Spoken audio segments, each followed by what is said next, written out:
Hello everybody, Christian from Treasure Town here, and today we're back with Gary from World Class Coins. Going to be going over some of the fascinating world coins that he's been purchasing. His strength is definitely in US, but he also has an eye for just eye appeal coins and just ones that are interesting, and I figured if it's interesting to me, it'll probably be interesting to you, so we're just going to run through some of his recent purchases, starting with this 1522, Austria Batzen coin, Salzburg, and Mid-State 63, it doesn't necessarily have like the luster that we're accustomed to, maybe like a Morgan dollar with in 63, but fascinating toning and a lot of detail when you look closely at the coin. What's the story on this one?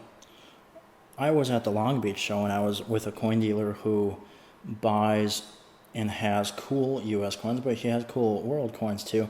And this one stood out to me. Gorgeous rainbow toning on both sides, really. The obverse predominantly green. Green stands out to me. It's the money color. But this is a coin from the 16th century, and like Christian said, it doesn't have luster like a US coin, and that's because the planchets were hammered, literally hammered, back in the day. And that's why the coin looks so flimsy.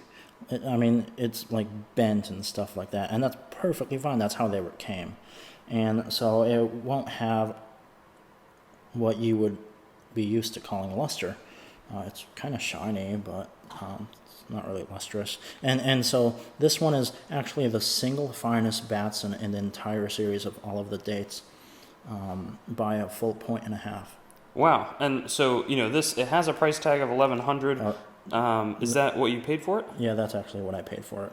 And do you think that, is this going in your personal collection, finest known Batson, or, given that you don't trade the world stuff, how did you feel comfortable paying a larger sum like that for this coin? Yeah, so all of the coins in this video are going to be for my personal collection and not really for sale. As for how I'm comfortable paying sums for these coins, I'm not necessarily comfortable when it comes to world coins, but if something stands out, it stands out.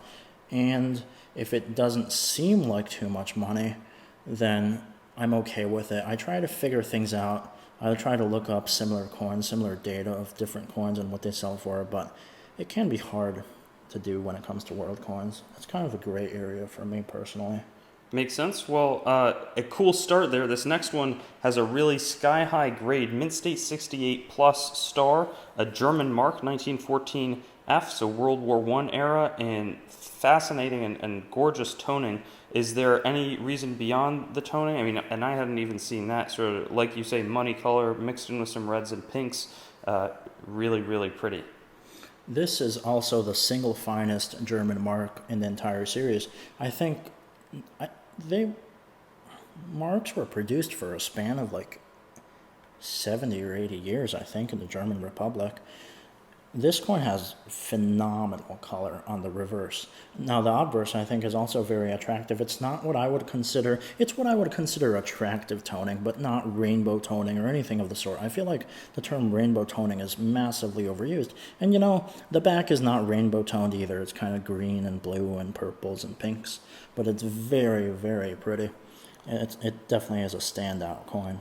Yeah, and it says, was PCGS 68. How did you make the decision to cross it over to NGC? I was hoping it would receive an 8+, because there are several 68s, but this is the only 68 plus that there is. And the star for the newer collectors, that's just a general designation by NGC to, say it's exceptional color, really nice eye appeal? A star defines exceptional eye appeal, and that is only done by NGC. PCGS does not include a star in their grading standards. Do you think that they should, or, is it not really necessary? I think it might actually be patented by NGC, so I think only NGC can use the star. Oh, wow. I didn't know that. Well, this next one, I think, is one of the coolest coins. It's got the wing sticker. It's a Roman Empire Diocletian Argentus, I guess. I'm not that familiar with ancient coins, but choice mint state, 5 out of 5 striking surface, and incredible color. This is one of my favorite coins that I own of all of them. I've tried buying this coin for 4 years. It was in tight hands by a collector. Even aside from the incredible color that this ancient coin has, the detail in the beard and the crown and above the ear, above the forehead. It stands out like pin needles, razor sharp, 3D. It's like artwork. It's amazing. And when it comes to ancient coins on a grading scale, the highest you can get is gem mint state. This is choice mint state, so this is the second best.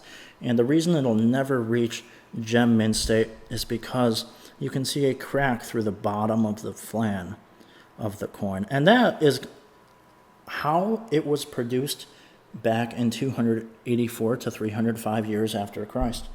That's never going to be fixable, so that's just the grade that it's stuck with. But it goes beyond the grade. It's amazing eye appeal.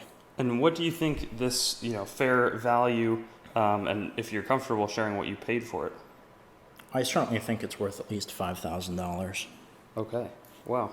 Well, that's a nice ancient coin. And now we're going to shift to probably the most modern coin in today's lot, a 1984 Mexican silver onza Libertad.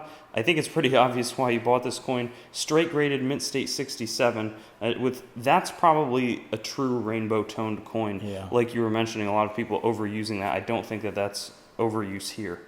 Libertads, I think because of the rolls that they were contained in, had a lot of sulfur, and so Libertads toned in various different degrees of toning. But this is by far the prettiest Libertad I've ever seen. When I saw this coin in February in Long Beach, my jaw literally dropped. But when I saw it in Long Beach in February, I was 5 minutes too late.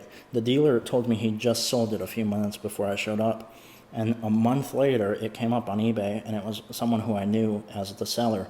So I texted him privately, and I was able to buy the coin from him. Unfortunately, for $1,000 more than it was originally priced at when I missed it, but I could not pass it up. It's one of those kinds of coins that you do not forget about. It's constantly on your mind. It's truly beautiful and incredible. Totally. A basic question, could the toning wear away in the holder or become more terminal and lose this appearance? I don't know the answer. I have heard different people say that in 100 or 200 years all coins will turn black, but I'm not going to be around to find out, so honestly I have no idea. Yeah, no, it's definitely the nicest, maybe the nicest toning I've ever seen on any coin. I just really like the larger planchet size. It's very interesting how the color flows so smoothly through the design as Liberty is raising up into the heavens. It's very interesting and very pretty to look at. Well, wow, thanks for letting us take a look at this one today. Gorgeous toning on a modern, gorgeous toning on an ancient. Then we're going to see a gold coin here, a solidus, from Antioch, sort of in that later, this might have been used to pay out some, marauders that would have been encroaching on the Roman Empire as it was falling apart. But really, really nice looking gold coin, $4,500 price tag, and this seems like it's in your collection as well. So not sure who that is on the back, but I'd be curious to hear. I also don't know who that is on the back. I bought it because it's an ancient gold coin. I just think that's something that's always going to hold value. It's kind of cool. Unfortunately, this coin was ex-jewelry. On the top of the right side of the label, it says edge crimp, which is another designation for ex-jewelry. So it was probably in a bezel back in the day. Yeah, do you think that bezel would have been, that sounds like, over a millennium ago that it was in that bezel. At that point, I don't even know if that should be considered damaged or, maybe it's just like, it's probably right to have the pedigree, but it's not like a details coin. Yeah, I don't know. I think it's maybe a bit harsh considering the age, but considering the fact that there are coins from this era which are absolutely incredible, similar condition to the Diocletian that I had, which was probably the finest extant of the type. Considering there are gold ancient coins that are absolutely incredible and far better in quality than this, I think it might be okay to consider this coin damaged. Okay. Well, next one, really, really cool. More rainbow toning, though I still like the onza better. Mint State 66 star Danish coin. It was the end goal for $1,250 to sell it to a Danish collector, or who's going to buy this? Someone who loves color. I think the color is jaw-dropping. I think it's absolutely beautiful. It's very flashy. I think I paid $1,000 or $1,100 for the coin. It's just caught my attention the second I saw it. Definitely. Well, I think this is like a medal to commemorate the royal wedding. yeah, it's neat how a lot of the commemoratives, that reminds me of the 1861 Thaler, Yeah. where in Prussia, where they commemorated some important weddings as well. So sort of fun European trend. Maybe we've got two ancient coins to close it out. This one's mint state, star, 5 strike, 5 surface. It looks like a denarius, and really pretty. Love the horse on the back of it. This coin I picked out because on the reverse it has what U.S. collectors are more acquainted with. It has luster, which I believe luster is not natural on any ancient coin. I think in order to acquire luster on an ancient coin, you have to use jeweler's dip. You have to dip the coin, and then that's how you get luster to appear. It's very interesting. It's not natural, but I appeal to that. I think that's really cool to find on an old coin. I don't think it's damaged in any sense. I think it's just the nature of things. And this coin I thought was cheap. It's a very common type, but it was only $850. When comparing to other things, I mean, you have a lot of U.S. coins that are worth $100,000, as much as $19 million. $850 for a mint-state uncirculated ancient coin seems cheap. Interesting perspective. Well, thanks for sharing. Our last one is going to be this denarius, and it looks sort of just like a classic Greek coin. I really like the beard on that. Just from an artistic perspective. But why is this in this pile? This stood out to me because it looks fine style, which means it's like a cameo kind of sharp appearance.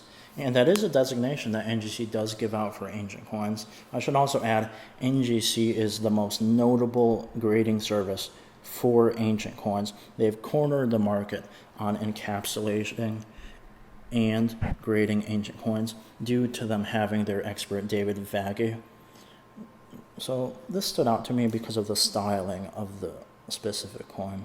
Great. Well, anything else on any of these coins that I might not have asked a question on? That's about it, but thank you for having me. Wonderful. Let's take a closing look, and we'll probably be back sometime soon with some more content. Thanks for watching the video. Be sure to like, comment your thoughts, and subscribe to Treasure Town, and get in touch with me on Instagram, Facebook, and Twitter.